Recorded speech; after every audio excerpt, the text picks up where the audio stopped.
Good evening and welcome to the BizNews Briefing. Today is Monday, the 16th of February, 2026. I'm Patrick Kidd.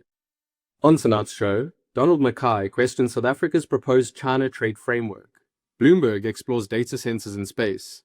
Markets debate Alphabet's 100-year bond. And we hear from 17-year-old Winter Olympian, Thomas Weir. In our top story tonight, trade expert Donald MacKay says the proposed SA-China framework looks thin, with limited upside beyond some agriculture and unresolved non-tariff bottlenecks. He spoke to BizNews editor Alec Hogg on Friday. The nub of this is China is saying, at least as far as I can tell, we'll give you access to all of our market and we'll remove all the duties. And then in turn, we've put together three potential offers. And when I run the numbers on those offers versus the benefit we would get, so China, from their perspective, would forfeit around 4 billion rands worth of import duties if they were to do what they do and our kind of trade pattern holds. And South Africa would forfeit around 4 million. So there's a 1,000-fold difference, which is enormous. So why would China do that? I don't know why they would. What do we get out of it? Very little. And the reason we get very little is the products that we send in great volume to China, even though some of them attract a duty, the duty tends to be nominal.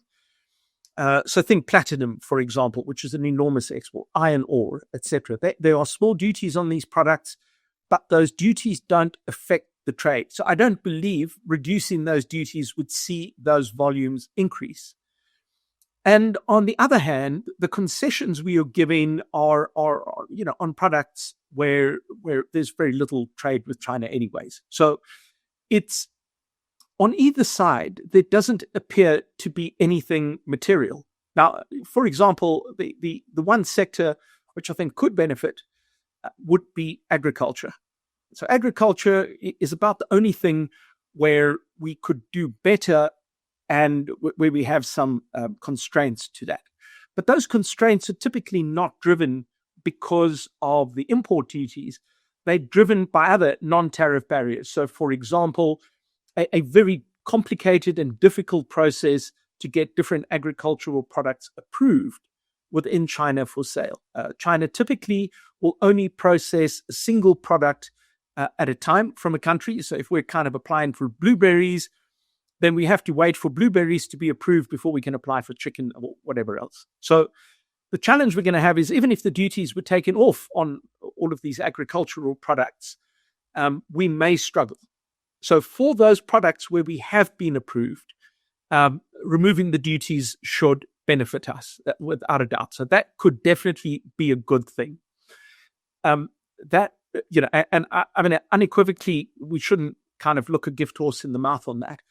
But on the rest of it, the minerals, nothing there. And on manufactured goods, there's pretty much nothing that we can manufacture that China can't manufacture cheaper and better. So it's really an agreement about agriculture, yet I don't see any of the issues that typically deal with agriculture in the agreement. And so that also, I think, is problematic. Speaking on Bloomberg Open Interest, Jim Cantrell, an early SpaceX figure now building space infrastructure through Phantom Space, says orbital data centers are possible, but launch capacity remains the key bottleneck. Jim, this is quickly becoming my fascination because it does feel like sci-fi, the idea that you could have data centers in space. How far away are we from that being a reality? Yeah, well, first, welcome to the club. I've been thinking about this for about 10 years and have been filing patents in various different companies for data centers in space. And it's a reality. I think it's a number of years off, like my good friend Dirk said.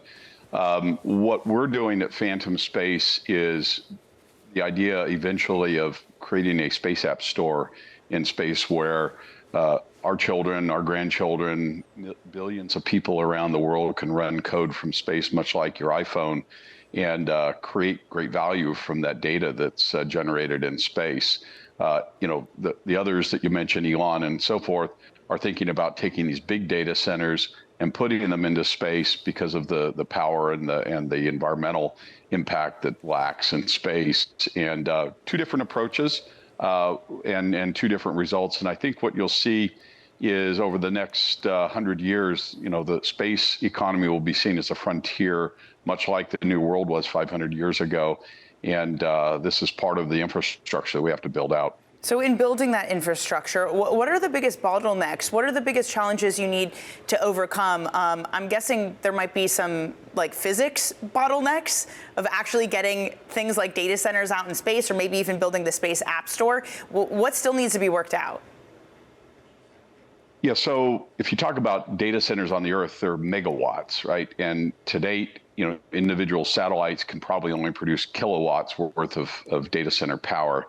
And the real issue, the real restriction bottleneck is launch. And there are very few companies that control launch. And from the beginning, Phantom Space, we built in launch into our business plan. And believe it or not, 25 years ago when I was with SpaceX, that was our original playbook we wrote, was build the launch vehicle yourself, build the satellites yourself, and you can scale a constellation. It's kind of like living on one side of a very large river like the Mississippi, and you can't get to the other side without a boat. The rockets are sort of the modern day version or future version of boats that cross the Atlantic or the rivers.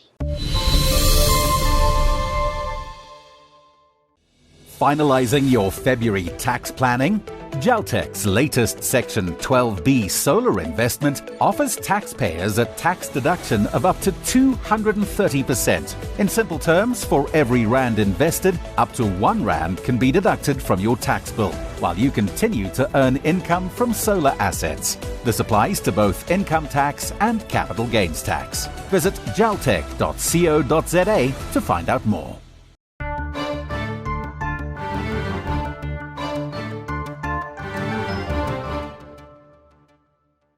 Our partners at Bloomberg also took a look at Alphabet's ultra-long bond issuance. They spoke to Invesco's Matt Brill, who says 60 and 100-year tech debt can work for investors, but only at the right price. I think it is a little bit of a start of a new regime change. So you've seen a lot of issuance out of the tech companies, but it's just not about the dollars. It's also where they're issuing. And so a front end of the issuance is actually doing quite well. You take Google, for example. They issued, I think, at 27 basis points for the 3 years. So very tight spread. And now it's trading at 20 basis points over. So there's been a lot of demand for the front end because people know that that's money good. Out the curve, the quality is there, but there's just a lot of weight to it. So there's about 40% of the Google and the Oracle deal that were issued 20 years and longer. And that's very rare. Normally, you're getting these short bonds or spread across the curve. And then Google, obviously, we've been talking about it all week, that they issued 100-year over in sterling. So there's just a lot of weight. And those, they're not the same dollar weight for a 100-year as a 2-year or a 3-year. It just puts a lot more spread duration in your portfolio, makes it a lot whippier. And so in that regard, I think you have to get paid more. And the more they want to issue out the curve, I do think the more pressure it's going to put on spreads, particularly within tech. Would you consider, Matt, taking on a 100-year risk from a tech company, even a tech company like Alphabet? I mean, we know insurance companies want the duration to match their liabilities. I love the 100 years. I love the 60 years. Only if you get paid, though. You have to get paid. It has to be a steep curve. If you're getting enough of a curve, enough of a pickup to it, it makes sense. And the reason why is because these are liquid bonds. You're getting paid a lot more, and you can sell them if things change. You really can't forecast a 30-year tech bond anyway. I have no idea what's going to happen in Google in the next month, let alone 5 years or 30 years. But in the instance of the UK sterling bond for Google, it was a 60 basis point spread pickup, but uniquely enough, it was only a 10 basis point yield pickup because the 30-50 gilt curve is heavily inverted because of all the demand from pension plans in the UK. So it's just a really unique thing. But in my opinion, I don't mind it at all because I can sell it, but I got to get paid for it. Robertson, a small town in the middle of nowhere where a wine farmer claims to have sold a Volkswagen up to WeBuyCars. A farmer. What car did you really sell them? A VW. Right here in Robertson. Small town, but we know about WeBuyCars. Yeah, but what's a farmer doing with a VW up? It was just a runaround. Cool cover story. And I see you traded it in for this, like a double cab Renee. Were they all out of ranges? WeBuyCars, the easiest way to sell your car by far.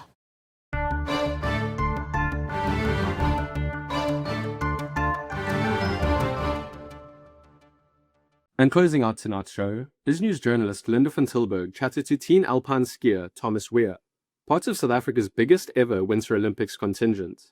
He shared why he chose to represent Team South Africa and the events he's competing in at Milano Cortina. You kind of look at somebody like you and you think, where did this all start? How come you, as South African, is skiing in the Olympics? Yeah, so I actually started skiing in Switzerland, just for fun like this, and then I started racing, and everything came together, became like my main sport. And were you born outside South Africa and have parents who are South Africans? Yeah, my dad's South African, and I'm actually born in Switzerland. How did South Africa become part of your sporting identity? Yeah, so 2 years ago, I started skiing internationally. So I had to choose a country to represent. And so, I chose to represent South Africa because it meant a lot to me. So, and a year later, the opportunity of the Olympics came to me. So I got my points to qualify, and I'm now here. So why did you decide to ski for South Africa instead of Switzerland?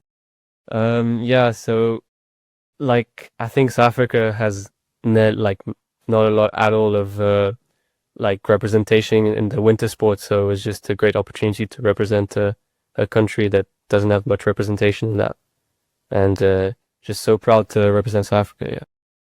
Do you still feel a close connection to the country? Yeah, I feel super close. I mean, I watch every single sport that South Africa can compete in. I try to go there as much as I can. I love being there, so yeah, it's just so cool to be there when I can. Okay, and tell us about the events you're competing in at the Olympics. So I'm competing in alpine skiing.